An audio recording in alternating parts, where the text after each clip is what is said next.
ஒன்றில் ஒரு 6 நாளைக்கு முன்பு நம்முடைய மாநிலத்துடைய முதலமைச்சர் வந்து கோட்டை கொத்தளத்துலேருந்து கொடியேற்றுறாரு. அந்த கொடியேற்றுற கைகள் மாறிக்கிட்டே இருக்கும். ஆனால் கொடுத்த கயிறு யாருக்கு தெரியுமா? எங்களுடைய முத்தமிழ் கலைஞர் கொடுத்த கயிறு தான். இது வெறும்னா ஜோசப் விஜய்க்கு மட்டும் தரல, சந்திரபாபு நாயுடுக்கு கொடுத்த கயிறு எங்களுடைய கலைஞருடைய கயிறு தான். நமக்கு தண்ணி குடிக்கலனாலும் சிவகுமாருக்கு கொடுத்த அந்த கயிறும் எங்களுடைய கலைஞருக்கு கொடுத்த கயிறு தான். ஆக இது ஏதோ நம்முடைய தென் தமிழகத்திற்கு மட்டுமல்ல, ஒட்டுமொத்தமாக இந்தியாவில் இருக்கின்ற ஒவ்வொரு முதலமைச்சரும் கயிறை பிடிச்சி இப்படி ஏற்றுறாங்க அப்படின்னா அவங்க மனசில் கலைஞர் என்கின்ற அந்த மனுஷன் வந்து தான் ஆக வேண்டும் என்பதற்காக சொல்கிறேன். அதற்காகத்தான் அவருடைய இந்த புகழரங்கத்தை நாம் கொண்டாடி கொண்டிருக்கின்றோம். ஆனால் மக்கள் என்ன பண்ணுறீங்க? நீங்கள் எங்கே அவர் வந்தாலும் உடனே கை காமிச்சு ஒரே குஷி ஆகிட்டு நாங்கள் என்னென்ன செஞ்சோம் அப்படிங்கிறது ரொம்ப வசதியாக மறந்து போயிருங்க. நான் ஒன்று கேட்குறேன். இன்னைக்கு எதுக்கு எடுத்தாலும் ஒரு பொய் பிரச்சாரத்தை இவங்க செஞ்சுட்டு இருக்கிறாங்க. நீங்கள் பார்க்குறீங்க. நீங்கள் இப்போ மக்களுக்கு 5 வருடமாக தொகுப்பூதியத்தில் இருந்தவர்களை நாங்கள் பணி நிரந்தரம் செய்வோம் என்று அந்த அரசாங்கம் சொன்னது தேர்தலுக்கு முன்பாக இது வரைக்கும் செஞ்சுருக்காங்களா? மறந்து போயிருப்போம். 6 சிலிண்டர் தரேன் அப்படின்னு சொன்னாரே, நம்ம கொஞ்சம் ஞாபகம் இருக்கா? மறந்து போயிருப்போம். 2500 ரூபா மகளிர் உரிமை தொகை நாங்கள் தருவோம் என்று சொன்னாங்களே, தந்தாங்களா? மறந்து போயிருப்போம். தமிழ்நாடு முழுவதும் நீங்கள் பேருந்தில் நீங்கள் பயணம் செய்யலாம், இலவசமாக பயணம் செய்யலாம் அப்படின்னு ஒன்று சொன்னாங்களே, ஒரு திட்டம் செஞ்சாங்களா? மறந்து போயிருப்போம்.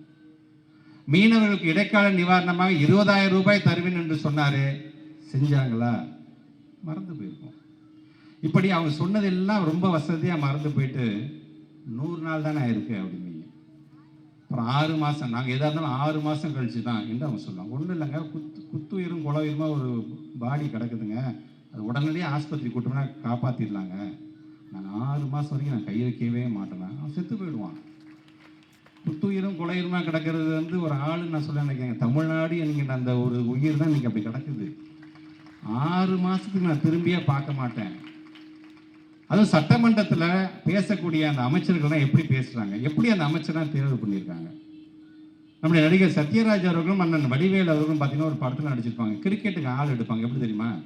கோழி பறக்கும், தாவி ஒருத்தன் பிடிப்பான், இவன் தாண்டா சரியான ஃபீல்டு, இவனை இங்கே நிறுத்து அப்படின்பான். ஒருத்தன் டயரை ஓட்டிட்டு வேகமாக ஓடிட்டே இருப்பான், இவன் தாண்டா ஓடி ரன் எடுக்கிறதுக்கு சரியான ஆள், இவனை தூக்கி இங்கே நிறுத்து அப்படிமா. அந்த மாதிரி எல்லாரையும் கிடைக்கிறாங்க, வாங்கடா வாங்கினா எல்லாம் எல்லாத்தையும் இழுத்து உள்ளே போட்டுட்டு அவங்க பேசுகிற பேச்சலாம். நாம் ஒன்று இன்னைக்கு ரொம்ப அழகாக பேசுகிறார் நம்முடைய எதிர்கட்சி தலைவர், ரொம்ப அழகாக நீங்கள் பேசினார். பேரவைத் தலைவர்கள் நாம் ஒன்று கேட்டோம்னா நாம் அசுற மாதிரி ஒரு பதிலை சொல்கிறாங்க பார்த்தீங்களா அப்படிங்கிற மாதிரி நான் சேரவன்ட்ட கேட்டேன், எப்படின்னே உள்ளுக்குள்ளே நீங்கள் உங்களால் உட்கார முடியுது அப்படின்னு சொன்னேன். ஸோ இதெல்லாம் கடந்து வர வேண்டிய ஒரு சூழ்நிலை என்னன்னு சொன்னால் மக்களுக்காக நம்ம பேசிக்கணும். ஆனால் அவங்கள பொறுத்தவரைக்கும் அப்படி கிடையாது. அவங்க பேசுறதெல்லாம் பார்த்தீங்கன்னா வெறும் சினிமா தரமாக, யார் வேணால் சிஎம்மாக வரட்டும், அது மக்களுடைய முடிவு, நான் இல்லைன்னு சொல்லலை. ஆனால் திரைப்படத்துறையிலேருந்து வந்துட்டேங்கிறதுக்காக இருக்கக்கூடிய சட்டமன்றத்தை ஒரு ஷூட்டிங் ஸ்பாட்டாக மாற்றுறது, ரீல்ஸ் போடுறதுக்கு அவங்க பேசுறதை பயன்படுத்துறது, மீம்ஸ் போடுறதுக்கு பயன்படுத்துறது என்று இந்த டேக் டைவர்ஷன் பாலிசி மாதிரியான ஒரு நிலையைத்தான் இன்றைக்கு இந்த தாவாக அரசு செய்து கொண்டிருக்கின்றது என்பதற்காக நான் சொல்கிறேன். இப்போ நம்முடைய தலைவர் வந்து ஒரு திட்டத்தை கொண்டு வருகிறார் என்று சொன்னால் அது சார்ந்திருக்கின்ற மக்களை கூப்பிட்டு பேசுவார், விவசாயிகளை கூப்பிட்டு பேசுவார். எம்எல்ஏங்களுக்கு நீங்கள் காரு கொடுங்க, வீடு கொடுங்க, என்ன வேணால் பண்ணிட்டு போங்க. ஆனால் நீங்கள் தானே சொன்னீங்க, ரொம்ப அழகாக இன்னைக்கு நம்முடைய எதிர்கட்சி நீங்கள் தானே சொன்னீங்க, கஜானா காலி கஜானா காலி அப்படின்னு சொன்னீங்க நீங்கள். ஆனால் இன்றைக்கும் மாதம் மாதம் எங்களுடைய தொகை கொடுத்த 1000 ரூபாய் தான் மகளிர் உரிமை தொகையாக எல்லாத்துக்கும் வந்துகிட்டு இருக்கின்றது. கஜானா காலி என்று சொல்லிட்டு விவசாயிகள் கேட்கக்கூடிய, நான் அவங்க கேட்கல, நீங்கள் சொன்ன கடனை முழுமையாக நீங்கள் தள்ளுபடி செஞ்சீங்கன்னா செய்யலை. இப்போ கார் கொடுக்க போகிறேன்னு சொன்னீங்க, அது கிட்டத்தட்ட ஒரு 1000 கோடி ரூபா ஆகும் அப்படிங்கிறாங்க. அப்படி இந்த கார் கொடுக்க போகிறதுக்கான செலவினாச்சும் இந்த விவசாயிகளுக்கு நீங்கள் அவங்களுடைய கடனை தள்ளுபடி செய்வதற்காக நீங்கள் பயன்படுத்துகிறாங்க இல்லையா? அதனால தான் இன்றைக்கி எங்களுடைய நமது எதிர்கட்சி தலைவர் சொன்னார், எங்களுடைய 59 பேருக்கும் கார்கள் வேண்டாம். ஏன்னா இன்றைக்கு நம்முடைய தமிழ்நாடு நிதி நிலைமை என்ன அப்படிங்கிறது நீங்கள் தான் சொல்கிறீங்க, அதனால அந்த பணத்தை நீங்களே வச்சுக்கோங்க அப்படின்னு நீங்கள் அவர் பேசியிருக்கிறார். சட்டமன்றத்தில் நீங்கள் அவர் பேசும் பொழுது நம்முடைய முன்னாள் அமைச்சர் செந்தில் பாலாஜி அவர்களை பார்த்து ஒரு அமைச்சர் சொல்கிறாரு, கரூர் கம்பெனி சாரி சட்டமன்ற உறுப்பினர் அப்படின்னு பேசினார். உடனே நம்முடைய எதிர்கட்சி தலைவர் எந்திரிச்சு சங்கி அமைச்சர் சாரி சட்டத்துறை அமைச்சர் அப்படின்னு அவர் பேசுகிறார். உடனே அவர் சொல்கிறாரு, நீங்கள் உங்களை அரெஸ்ட் பண்ண வரும்போது நீங்கள் எத்தனை மணி நேரம் பாத்ரூமில் உட்காந்துருந்தீங்க அப்படின்னாரு. உடனே நம்ம எதிர்கட்சி தலைவர் எந்திரிச்சு கேட்குறாரு, பாத்ரூமா யார் யார் எவ்வளோ நேரம் உட்காந்துன்னு கணக்கெடுக்கிறதுக்குன்னு ஒரு அமைச்சர் இருக்கிறார். எடுக்கக்கூடிய கணக்கு உங்கள் கணக்கு என்ன? ஈபி பில்லு எப்படி வருது, அந்த கணக்கு எடுத்து அது சரியாக வந்திருக்கா சரியாக வரலையா? இப்போ எங்கள் ஊரில் பார்த்தீங்கன்னா மணப்பாறையிலேருந்து ஒரு லேடி நம்முடைய எதிர்கட்சி தலைவர் அரெஸ்ட் ஆனபோது நாங்களாம் அரெஸ்ட் ஆகிருக்கும்போது அந்த பொண்ணு அந்த அம்மா சொல்கிறாங்க என்கிட்ட, ஆனால் 3500 ரூபா வந்த ஈபி பில்லு இந்த மாதம் எனக்கு 17,000 ரூபா வந்திருக்கு, எப்படின்னு எனக்கு தெரியல அப்படின்னு அந்த அம்மா சொல்லுது. இப்படி எங்கே பார்த்தாலும் ஈபி பில் சார்ந்து ஒரே குழப்பமாக இருக்கும்போது அது சார்ந்து யாரும் பேசுறதே கிடையாது. ஒரு பேசுகிறாரு, இவர் தான் வேளாண் துறை அமைச்சரா? இல்லை இல்லைங்க, அவர் பள்ளிக்கல்வித்துறை அமைச்சருங்க. ஓ சரி சரி. இந்த அங்கே பேசுகிறாரு, அவர் தான் வந்து பள்ளிக்கல்வித்துறை அமைச்சரா? இல்லை இல்லை, அவர் வந்து ஃபினான்ஸ் மினிஸ்டர் அவர். இப்படி ஒவ்வொருத்தரும் மாற்றி மாற்றி மாற்றி, அதான் அண்ணன் கேட்டேன், எப்படின்னே உங்களால் வந்து நேரத்தை உங்களால் செலவிட முடியுது அப்படின்னு கேட்குற அளவுக்கு இன்னைக்கு அந்த சட்டமன்றம் அப்படி நடந்துட்டு இருக்கின்றது. ஆக நம்மை பொறுத்த வரைக்கும் இன்னைக்கு இந்த டேக் டைவர்ஷன், இந்த பொய் சொல்லி பண்ணக்கூடிய ஒரு வேலையை தான் தொடர்ந்து நாம் ஒரு உண்மையை சொல்லி அதை நிரூபிக்கிறதுக்கு படாத பாடுபடுறோம். அவன் போகிற போக்கில் பார்த்தீங்கன்னா ஒரு பொய்யை அடிச்சுட்டு அவன் பாட்டு போயிட்டே இருக்கான். நடுப்புற பார்த்தீங்கன்னா எனக்கும் உதயநிதி ஸ்டாலின் ஒரே சண்டை, 2 பேரும். ஏன் 3 மாசமா என்ன நடக்குதுன்னு நம்ம கேள்வி கேட்டால் 3 தலைமுறை நட்பு உடைந்தது பிரிந்தது போட்டு அதை 1.5 லட்சம் பேர் உட்காந்து பார்த்துட்டு இருக்கான். அந்த 1.5 லட்சம் பேரில் நானும் உதயம் உட்காந்து பார்த்துட்டு இருக்கோம். இது பார்த்துட்டு என்னன்னு அப்படின்னு சொன்னேன். நான் தான் சொன்னேன், நான் welcome to new Tamil Nadu, the places for only reels அப்படின்னு. அந்த மாதிரி எங்கே பார்த்தாலும் பார்த்தீங்கன்னா இந்த பொய்யை பரப்பி விட்டு அப்படியே டேக் டைவர்ஷன். நீங்கள் வேணால் நினச்சி பாருங்கள், நாளைக்கு சட்டமன்றத்தை ஏதாச்சும் ஒரு மிகப்பெரிய ஒரு கேள்வி அண்ணன் சேகர் பாபு கேட்டுட்டார் அப்படின்னா உடனே ஈவினிங் நம்ம முதலமைச்சரை கூட்டிட்டு எங்கேயாச்சும் ஒரு பார்க்கை சுற்றி பார்க்க கூட்டிகிட்டு போயிடுவாங்க. அப்படி அப்படியே பார்த்துட்டு வர கையை காட்டுவார். உடனே அதுக்கு முன்னாடி ஒரு வியூவர்ஸ் போயிடுவாங்க. அதுக்கு முன்னாடி நான் எனக்கு இந்த பத்திரிகைக்காரர்கள் நினச்சாலே எனக்கு அண்ணன் கோச்சிக்கூடாது, கோபாலனை கோச்சிக்கக்கூடாது. அண்ணன் அதில் ஒரு விளக்கு, அவர் நம்ம ஆளவர், அதை விட்டுருங்க. பத்திரிகையாளர்கள் வந்து அவங்க மதிக்க கூட மாட்டுறாங்க. நம்மை பொறுத்த வரைக்கும் பார்த்தீங்கன்னா ஒவ்வொரு முறையும் ஆளுங்கட்சியாக இருக்கும்போது அந்த சேகர் ரோட்டை மைக்கு நிட்டாலும் சரி, எங்ககிட்ட மைக்கு நின்று அது என்ன விளக்குமோ அதை நம்ம சொல்லிட்டு நம்ம போவோம். நம்முடைய மாண்புமிகு நம்முடைய இயக்கத் தலைவர் எங்கேயாச்சும் ஒரு நிகழ்ச்சிக்கு போனாங்க, பத்திரிகையாளர் போனவர் பத்திரிகையாளர் நிற்க திரும்பி வந்து பதில் சொல்லிட்டு போவாங்க. ஆனால் இவங்க எதையுமே கண்டுக்கிறது கிடையாது இவங்க. ஆனால் பத்திரிகையாளருக்கு என்னமோ தெரியல, அவங்க பின்னாடியே ஓடிக்கிட்டே இருக்காங்க. நினச்சாதான் ரொம்ப ரொம்ப ரொம்ப கஷ்டமாக இருக்கின்றது. ஏன்னா ஒரு பத்திரிகையாளருக்கு ஒரு புகழரங்கம் எடுக்கக்கூடிய இந்த நேரத்தில் சொல்கிறது அது சரியாக இருக்கும் என்பதற்காக இதை நான் சொல்கிறேன். நான் முத்தமிழ் கலைஞரும் ஒரு பத்திரிகையாளர் தான் இருந்திருக்கிறார். அவர் கூட இருக்கக்கூடிய இந்த நட்பு வட்டாரம் எல்லாம் பத்திரிகை நட்பு தான்.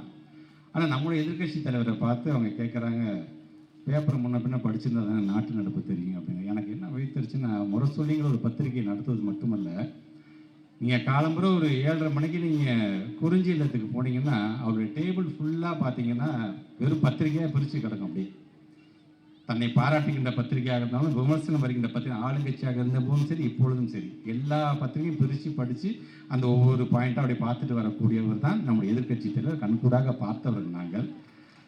ஆனால் எங்களை பார்த்து நீங்கள் இப்படி கேட்குறீங்க அப்படின்னு சொல்லும்பொழுது நீங்கள் என்ன பண்ணுவீங்க? நீங்கள் ரீல்ஸு, இன்ஸ்டாகிராம் இதுலேயே உங்களுடைய பொழப்பு ஓடிடுது உங்களுக்கு. ஆக மீண்டும் நம்முடைய அண்ணன் சேகரபாபு சொன்ன மாதிரி மீண்டு வருவோம் மீண்டும் வருவோம் அப்படின்னு நம்ம சொல்கிறோம். பார்த்தீங்களா? நீங்கள் வேணால் பாருங்களேன், இந்த மக்களுடைய ஒரு கதை ஒன்று நான் பார்த்தேன். நான் அந்த கதையை பொறுத்த வரைக்கும் நமக்கு எல்லாத்துக்கும் தெரிஞ்ச கதை தான். சிபி சக்கரவர்த்தியுடைய கதையை பற்றி நம்ம எல்லாத்துக்கும் தெரிஞ்சோம். ஒரு வள்ளூர் வந்து ஒரு புறா வந்து துரத்திக்கிட்டே இருந்து அது போய் சிபி சக்கரவர்த்தி கிட்ட அடைக்கலம் போயிடுது. அடைக்கலம் போனதுக்கு பிறகு அந்த வள்ளூர் கேட்குது, அது என்னுடைய உணவு, அது எப்படி நீங்கள் அடைக்கலம் கொடுக்கலாம், அப்போ எனக்கு என்ன என்னோட உணவை நீங்கள் பறித்து கொள்வது போன்ற ஆகிவிடுமேன்னு சொல்லும்போது சிபி சக்கரவர்த்தி சொல்கிறார், உனக்கு தேவையான அதுக்கு எடைக்கு தகுந்தாறு போல் என்னுடைய உடம்பில் இருக்கக்கூடிய சதையை நான் எடுத்து வைக்கிறேன், நீ அதை வந்து எடுத்துக்க, சரி என்று அந்த வள்ளூர் சொல்லிடுது. அந்த புறா இருக்கிறது, தராசில் இருக்குது. அந்த இவருடைய சதையை வந்து அறுத்து வைக்கிறாரு. ஆனால் புறாவோட வெயிட்டு தான் அதிகமாகிட்டு இருக்குது. இவர் முழுமையாக கொஞ்சம் கொஞ்சம் சதையாக அறுத்து கொடுக்க, முழுமையாக தன்னையே நான் என்னையே நான் உன்ட்ட கொடுத்துட்றேன் எடுத்துக்க அப்படிங்கிறது இந்த கதை. இதை கவிக்கோ அப்துல் ரஹ்மான் அவர்கள் ரொம்ப அழகாக சொன்னது வந்து முத்தமிழ் கலைஞர் அவர்களே அது வந்து கோடிட்டு சொல்கிறார். என்ன சொல்கிறார் அப்படின்னா, நீதி தேவதையே உன்னுடைய தராசு தட்டுகளை உன்னுடைய 2 கண்களையும் திறந்து நன்றாக பார், அங்கே புறாவின் மாமிசத்தை சிபிகள் உண்டு கொண்டிருக்கிறார்கள் என்று அவர் சொல்கிறார். இதை சொல்றது காரணம், இன்னைக்கு நாம கொண்டு வந்திருக்கின்ற திட்டத்துல அதை பெயர் மாற்றம் செஞ்சு அதை பேரை மாற்றி சில நேரத்தில் திட்டங்களே சரியா போகாம, ஆனால் அம்பேத்கர் உயர்கல்விக்கு படிக்கிற திட்டம் எவ்வளவு பெரிய திட்டம் தெரியுமா? பட்டியலினத்தை சார்ந்திருக்கின்ற மாணவன் வெளிநாடுக்கு செல்ல வேண்டும் என்று சொன்னால் அந்த ஒரு மாணவனுக்கு அரசாங்கம் செய்கின்ற செலவு 35 லட்சம் ரூபாய். கடந்த ஆண்டு மட்டும் ஏறத்தாழ 385 மாணவர்கள் இதன் மூலமாக பயன்பெற்று இருக்கிறார்கள் என்று அதுக்கு தனியாக நிதி ஒதுக்கீடு செய்கிறோம். இன்றைக்கு அதனுடைய மாண்புமிகு அமைச்சர் வன்னியரசு அவர்கள் பேசும் பொழுது அதுக்கு நாங்களும் நிதி ஒதுக்கீடு செய்திருக்கிறோம் என்று சொல்கிறாரே தவிர, அந்த மாணவர்களுக்கு அது சரியாக போய் சேர்ந்ததா என்று சொன்னால், மலேசியாவிலிருந்து ஒரு மாணவன் வீடியோ காலில் சொல்கிறான், அண்ணன் இன்னும் வரலன்னே, உங்களுக்கு இது வரைக்கும் 4 மெயில் அனுப்பிச்சிருக்கேன், 2 முறை எங்களுடைய நண்பர்கள் வட்டாரம் அம்பேத்கர் சர்க்கிள் உங்களை வந்து பார்த்து பேசியிருக்கு, அதெல்லாம் கிடைக்கும் போ அப்படின்னு சொல்லி தான் அனுப்பிச்சுருங்க, தவிர முறையாக வந்து சேரவில்லை என்று அந்த பையன் ஆதங்கத்தை வெளிப்படுத்துகிறார். ஏன்னா அந்த பையன் கொண்டு வருகிற அந்த ரிசர்ச், அந்த ஆராய்ச்சி வெற்றி அடைந்தது என்று சொன்னால், அப்போ மட்டும் நீங்கள் எல்லாம் சேர்ந்துட்டு நம்முடைய தமிழன்பா நம்ம இந்திய நாட்டுக்கு பெருமை தேடி தந்துட்டான்னு சொல்லுவீங்கன்னு, ஆனால் என்னுடைய ஆராய்ச்சி படிப்பை என்னால் தொடர முடியவில்லை, அந்த பணத்தை உடனடியாக அனுப்பி வைங்கள், கடந்த கால ஆட்சியில் சரியாக முறையாக வந்த பணம் என்று அவர் சொல்லுகிறார். ஆனால் இன்னைக்கு அதை கண்டுக்க கூட ஆள் இல்லை. கடந்த ஆண்டு நான் லண்டனுக்கு சென்றிருந்த பொழுது அங்கே இருக்கின்ற ஒரு பெண்மணி பேசுகிறார். அந்த பெண்மணி சொல்றாங்க, இன்னைக்கு நான் ஒரு தஞ்சாவூர் மாவட்டத்தை சார்ந்தவள், மிகவும் ஏழ்மையான குடும்பத்தை, எங்களுக்கெல்லாம் மெட்ராஸ் வரதே ஃபாரினுக்கு வர மாதிரி, ஆனால் என்னை லண்டனுக்கு அனுப்பி வச்சு என்னை படிக்க வச்சு எனக்குன்னு 35 லட்சம் ரூபாய் செலவு செய்யுது என்று சொன்னால், அந்த முத்துவேல் கருணாநிதி ஸ்டாலினுக்கு நான் என்றைக்குமே நன்றியுடையவளாக இருப்பேன். நம்முடைய பெருமை நம்ம பிள்ளைங்க வெளிநாட்டுக்கு போகும்போது தான் தெரிகிறது என்று சொல்லும்போது, இங்கே இருக்கின்ற நம்முடைய பிள்ளைங்களுக்கு நம்முடைய அருமை பெருமை தெரியவில்லையே என்பதுதான் எங்களுடைய வருத்தம். அதனால தான் நீங்கள் பேசுகின்றவர்கள்லாம் ஒரு ஆதங்கத்தோடும் பேசுகின்றோம். கலைஞர் நமக்கு என்னென்ன செய்தார் என்கிற பெருமையோடும் நாம் சொல்லிக் கொண்டிருக்கின்றோம். ஆக இது போன்ற நம்முடைய திராவிட மாடல் நினைச்சு பாருங்க, திராவிட மாடல் 2.0 என்று ஒன்று தொடர்ந்தது என்று சொன்னால், இன்னைக்கு தலைவர் சொல்லியிருப்பார், செப்டம்பர் 15 2000 ரூபாய் நான் சொன்ன மகளிருக்கான உரிமை தொகை 2000 ரூபாய் வழங்கப்படும் என்று அவர் சொல்லியிருப்பார். நாம் என்னென்ன திட்டம்லாம் நான் சொன்னோமோ அந்த ஒவ்வொரு திட்டமும் ஒரு தேதியை போட்டு அது ரொம்ப அழகாக ஒரு திட்டமிடலோடு அந்த திட்டத்தெல்லாம் நம்முடைய தலைவர் செய்திருப்பார். ஆனால் இன்னைக்கு என்ன நடந்திருக்கு? ஆக இந்த ஆட்சி என்பது இன்னும் ஒரு 6 மாதத்துக்கு கழித்து அவங்க என்னென்னலாம் கதை சொல்ல போகிறாங்க நீங்கள் பாருங்கள்.